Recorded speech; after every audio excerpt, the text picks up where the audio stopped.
Muy buenas tardes para todos, buenas tardes, Daisy.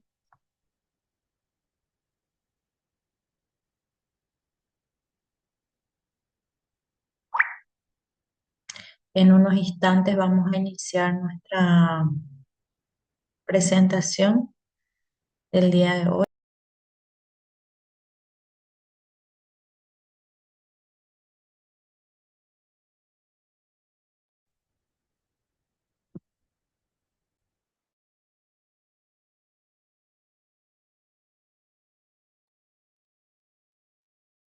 En honor al tiempo ya podemos iniciar.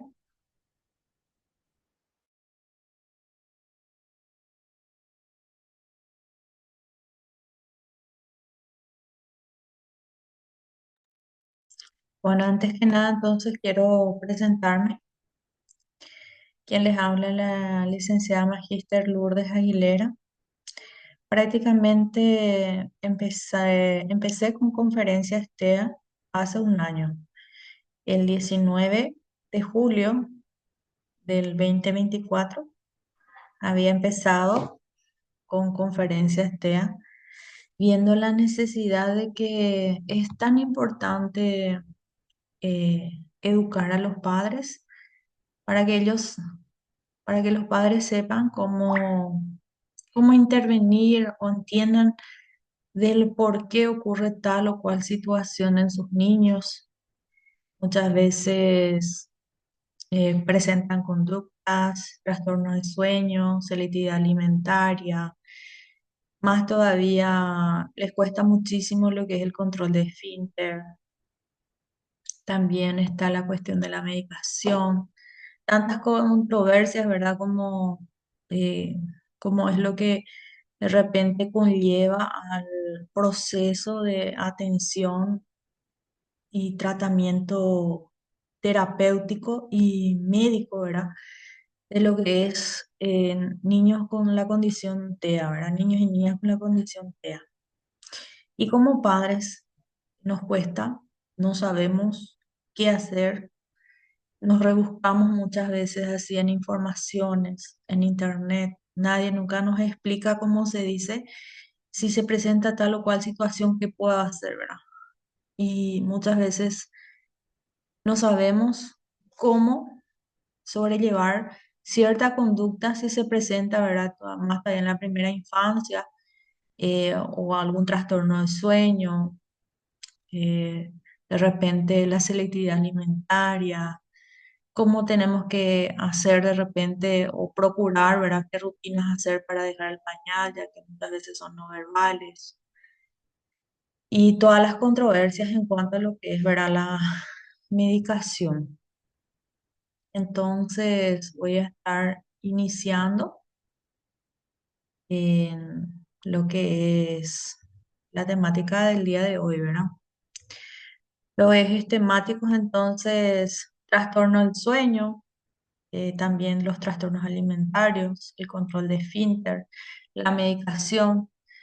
Yo quiero ponerme más bien como profesional y también como madre y a través de la experiencia, ¿verdad? No de repente utilizando palabras muy técnicas para que también ustedes puedan comprender mejor, ¿verdad? Al término de la capacitación habrá un pequeño tiempo dedicado para lo que es un conversatorio, ¿verdad? Una vez que nosotros iniciamos, va a haber una pequeña pausa en unos 30 minutos, ¿verdad? Aproximadamente dentro de 30 minutos hay una pausa de 10 minutos para que yo pueda grabar la primera parte y luego en el mismo enlace volvemos a reiniciar y continuar, ¿verdad? Bueno, entonces, para dar inicio a esta jornada, empecemos con este tema de los problemas del sueño, ¿verdad? En niños con autismo. Realmente, según la investigación eh, de muchos investigadores en un estudio, uno de ellos, ¿verdad? Del 2019, data de uno de los más grandes para investigar la prevalencia de problemas de sueño en el autismo, ¿verdad? Sugirió que casi el 80% de los preescolares con autismo han tenido problemas de sueño. Muchas veces esto se presenta aproximadamente a la edad de 24 meses. Los problemas de sueño son 2 veces más comunes entre los niños con autismo que entre los niños típicos, ¿verdad? O aquellos con otras afecciones del desarrollo. Los trastornos del sueño son algunos de los desafíos más notorios a los que se enfrentan las personas autistas, sus familias y cuidadores, ¿verdad? Aproximadamente el 50% al 80% de los niños y adolescentes autistas sufren problemas de sueño en comparación con el 20 a 30%, ¿verdad? En niños neurotípicos. Realmente se nota la diferencia en cuanto al porcentaje y esto es así realmente. La mayoría de los padres de niños con la condición saben este tipo de trastorno que presentan, ¿verdad? Los niños, algunos a los 24 meses, a la edad de 36 meses, de 3 años, algunos a los 4 años. Yo, por ejemplo, en mi experiencia, que tengo un consultorio comunitario social, los padres suelen comentar muchísimo de que se presentan, no saben qué hacer, muchas veces consultan con la especialidad que generalmente ve, verá, este tipo de condición, que son los neurólogos o los psiquiatras, ¿verdad? Generalmente neurología, ya que acá en nuestro país de primera en la primera infancia son los que ven, ¿verdad? No como en otros países, que de repente los psiquiatras son los que realizan el seguimiento de los niños con la condición TEA, ¿verdad?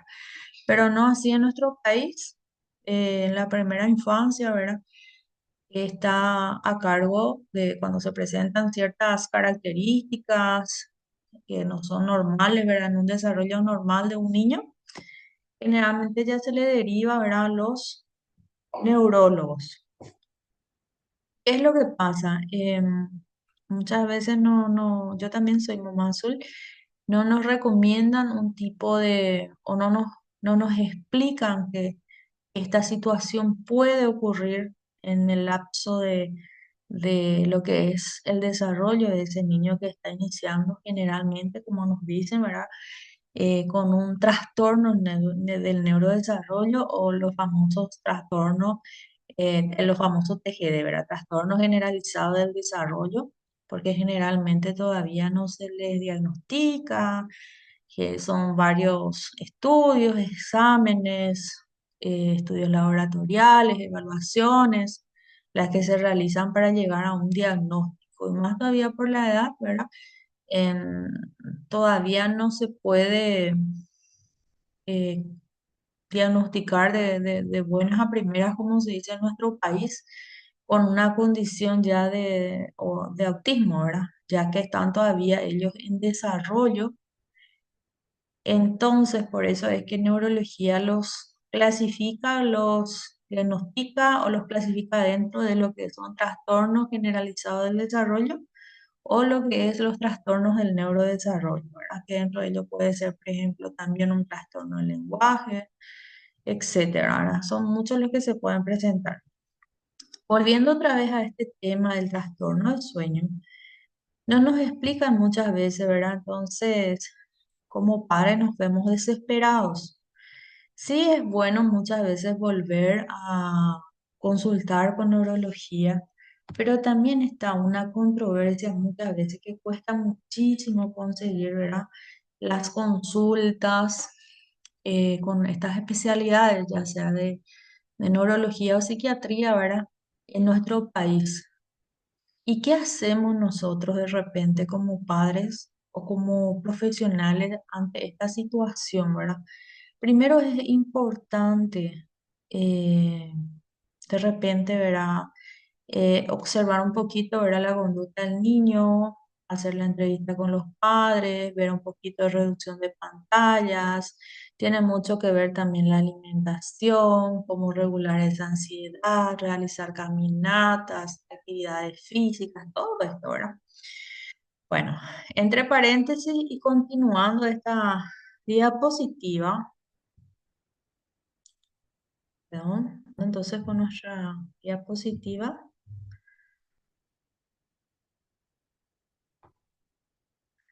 ¿por qué es un problema el sueño en la mayoría de las personas con autismo o autista, ¿verdad? O con la condición TEA. Diferencias en el procesamiento sensorial es uno de ellos. Sabemos que nosotros tenemos en realidad 8 sentidos, no 5, y está la controversia entre el procesamiento sensorial, que los sentidos, bueno, nosotros tenemos 8 sentidos, las cuales nosotros procesamos de una forma diferente, pero los niños con TEA, niños y niñas con TEA, realmente tienen un procesamiento sensorial diferente. Y es ahí que muchas veces nos encontramos y afecta lo que es el sueño, ¿verdad? También ansiedad, generalmente también se presentan problemas gastrointestinales, diferencias en la producción, metabolización de ciertos neurotransmisores y hormonas, ¿verdad? En realidad, nuestros chicos con la condición TEA presentan muchos problemas de procesamiento sensorial, es lo que más vemos, los problemas de ansiedad y los problemas gastrointestinales, ¿verdad? Que a continuación vamos a ir también desarrollando, ¿verdad?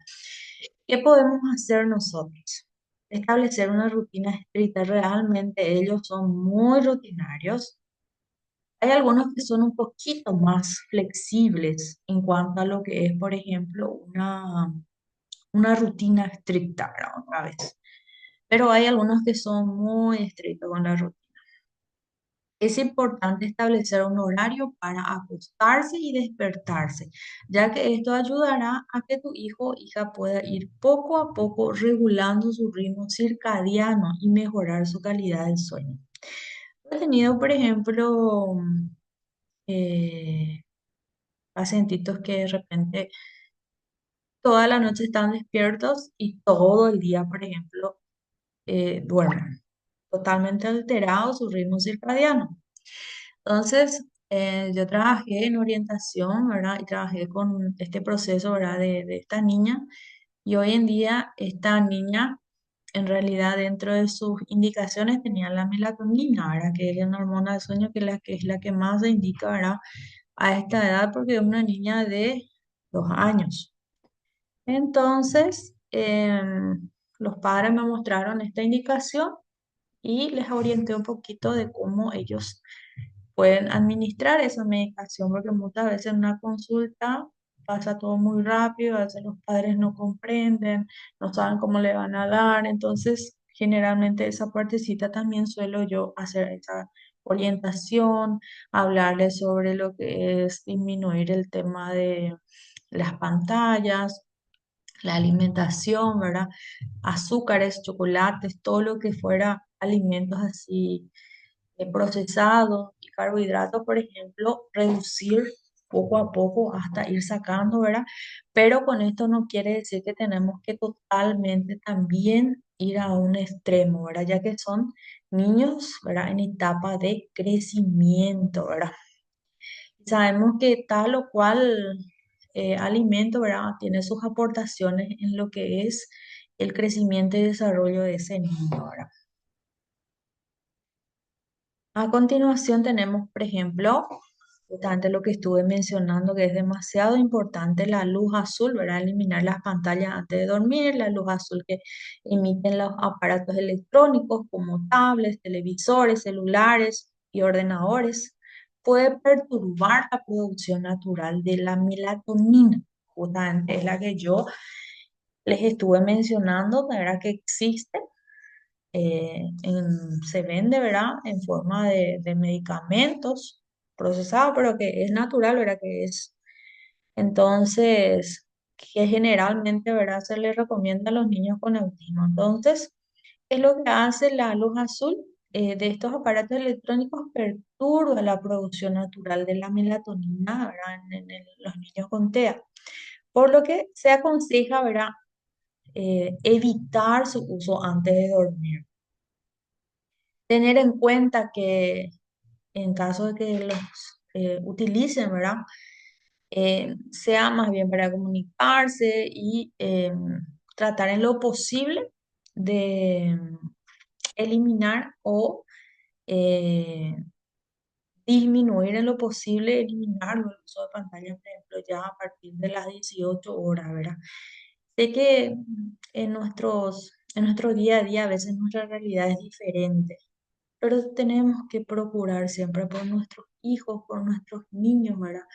Realizar otras actividades, como por ejemplo, lo que les relaja bastante suele ser, por ejemplo, un baño con agua tibia, con jabones así, hipoalergénicos así con espumas, de repente hacerle un poco de masaje al niño en su tina, en su bañera, de repente pasarle esponjas en el cuerpo, todo eso, por ejemplo, ahí nosotros ya estamos aprovechando para producir un relajamiento en nuestros niños y en lo que es, por ejemplo, también un procesamiento sensorial, ¿verdad? Bueno, a continuación vamos a la siguiente diapositiva. Genera un entorno, un entorno de dormir tranquilo, ¿verdad? Asegúrate de que el dormitorio sea un entorno tranquilo y relajante, ¿verdad? Esto implica regular la temperatura, minimizar el ruido y usar luces nocturnas suaves si es necesario. Preparar el ambiente, el dormitorio de nuestros hijos. Además, crea un ambiente favorable para el descanso en toda la casa, disminuyendo la intensidad de la luz al acercarse a la hora de dormir y evitando los ruidos molestos, ¿verdad? Un lugar tranquilo, un espacio tranquilo, un dormitorio tranquilo, con una luz tenue, suave, porque muchas veces, como ellos procesan de una forma diferente, ¿verdad? Las luces, los colores, los olores, las texturas, las prendas, todo, ¿verdad? Entonces, muchas veces les es muy chocante una luz fuerte, por ejemplo. Hay niños que, por ejemplo, no toleran una luz así blanca, ¿verdad? La luz LED, por ejemplo, y es bastante chocante para ellos, ¿verdad? Después tenemos a continuación otro tema tan importante como los trastornos en la alimentación en los niños con TEA, ¿verdad? Las horas de las comidas suelen ser muy problemáticas para las familias de estos niños, ¿verdad? Lo que para algunos supone uno de los mayores placeres de la vida, ¿verdad? Porque nos encanta muchas veces, más todavía si es un menú preferido o estamos con hambre, ¿verdad?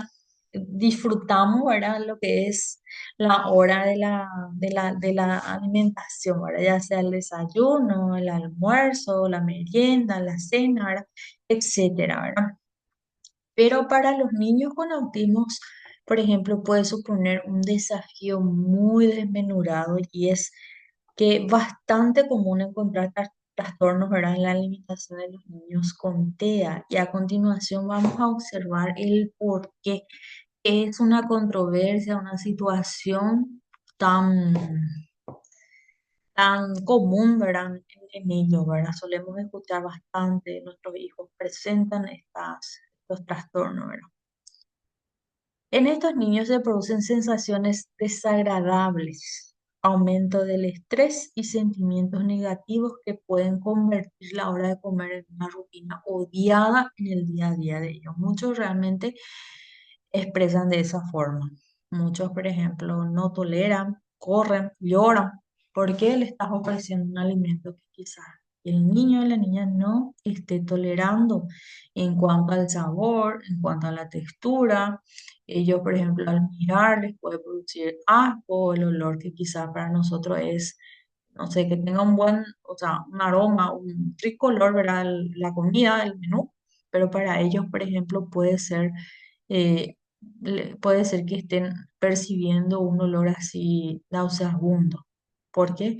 Por la combinación de olores y sabores, ¿verdad? Olores de acuerdo a lo que nosotros procesamos, por ejemplo, cuando se frita la carne, las verduras, ya son una combinación de olores que a ellos les puede asquear bastante, no toleran oler, o de repente al ver les asquea, o también al introducir en la boca.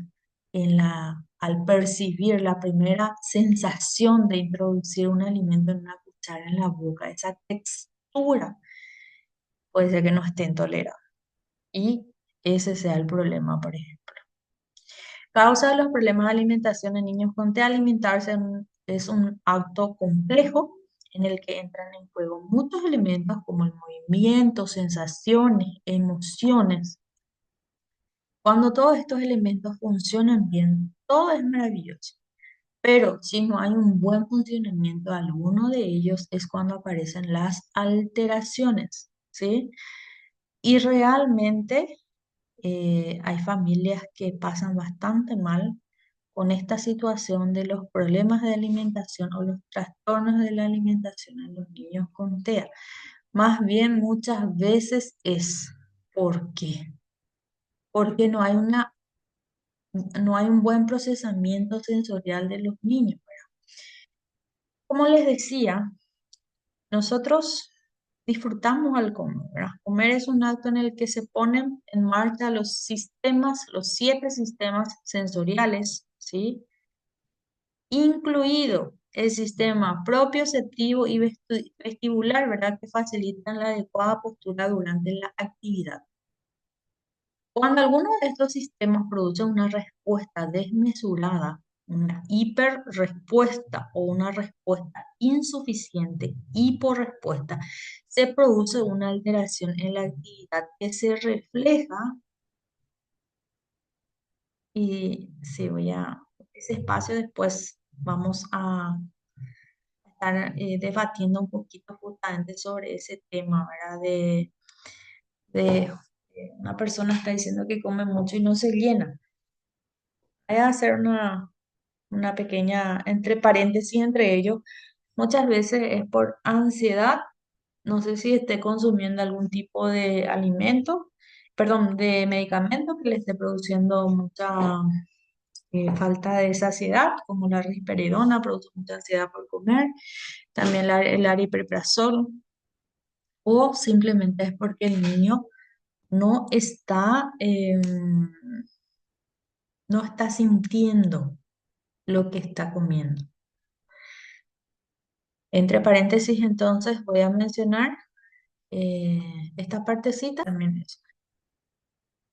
Si, por ejemplo, les encanta la parte de carbohidratos, eso nos da nos da más ansiedad todavía de querer consumir y consumir todo lo que fuera panes, derivados de panes u otros tipos de alimentos, ya sea galletitas, dulces.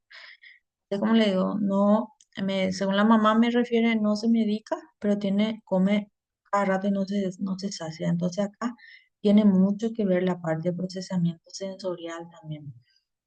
Bueno, entonces les decía de la hipo e hiperrespuesta, ¿verdad?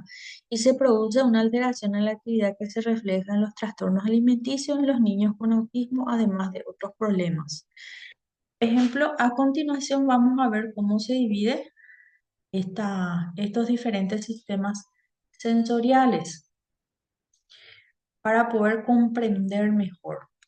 La que más conocemos es el sistema táctil, ¿verdad? Que normalmente encontramos un problema de hiperrespuesta. Esto conlleva el rechazo a ciertos tipos de alimentos por su textura, ¿sí?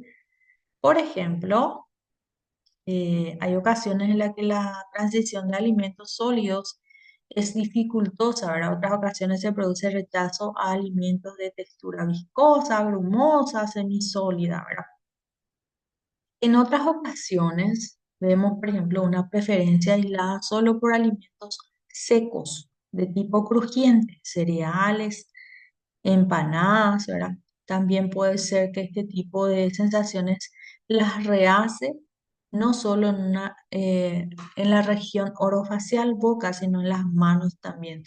Por eso, por ejemplo, se debe trabajar muchísimo lo que es integración sensorial, comprender las funciones de cada sistema sensorial y cómo nosotros también podemos trabajar estos sistemas para que nuestros niños no tengan tanto rechazo a ciertos tipos de alimentos por la textura o por la forma en que nosotros le presentamos el menú. Hay chicos inclusive de que solamente comen, por ejemplo, todo lo que fuere blanco, ¿verdad? Colores blancos.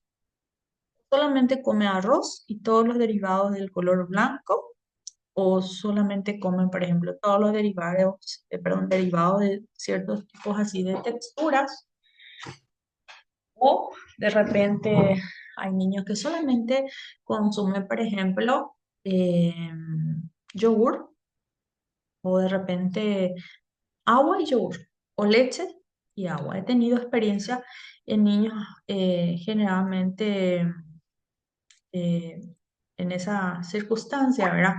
La cual yo eh, suelo, suelo orientar a las familias de cómo se puede ir trabajando en ciertas texturas para poder mejorar la alimentación en niños. Pero eso no significa que en una semana se logra. Esto se logra en 2, 3 meses, 6 meses, pero con mucha persistencia.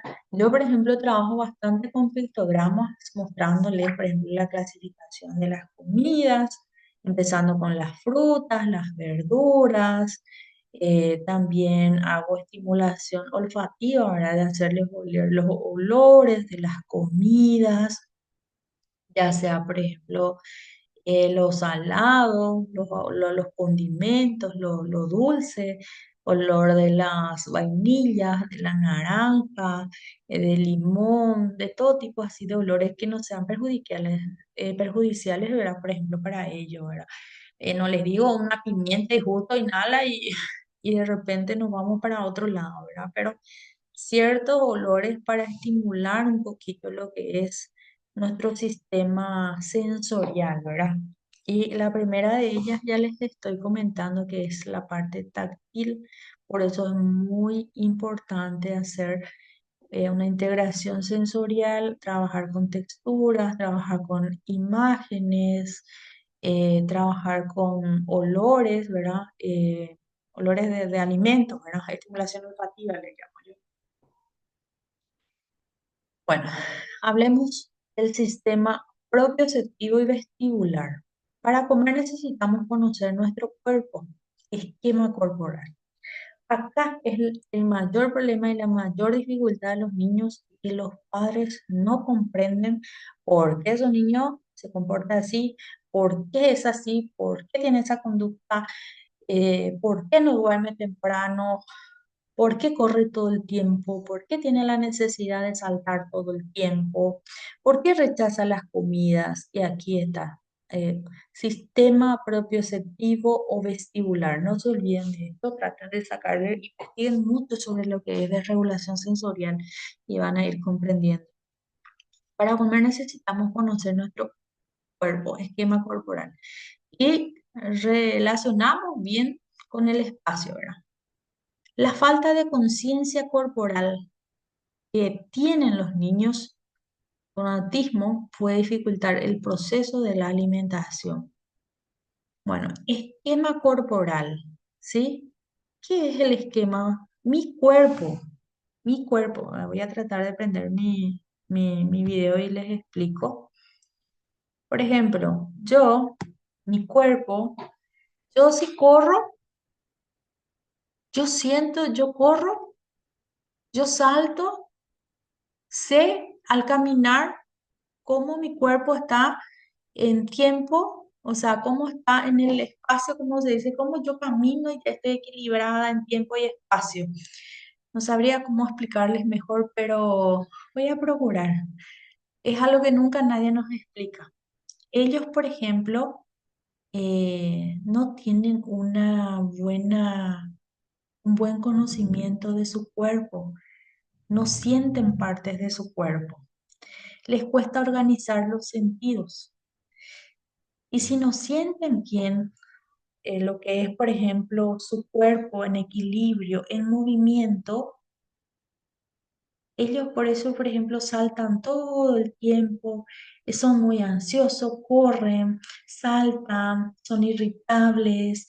Muchas veces, ¿por qué? Porque su cuerpo Es como si fuera que ellos no sienten como nosotros sentimos.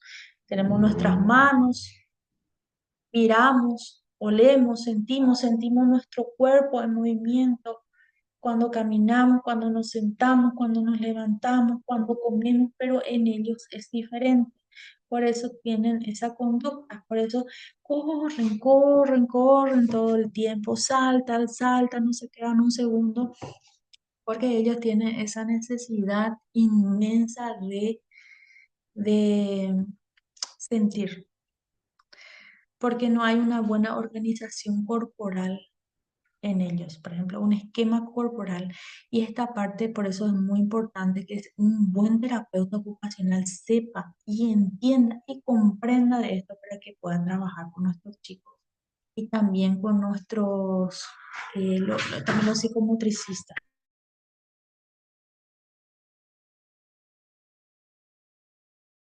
Bueno, así como les decía entonces, qué importante es tener la conciencia corporal, ¿verdad?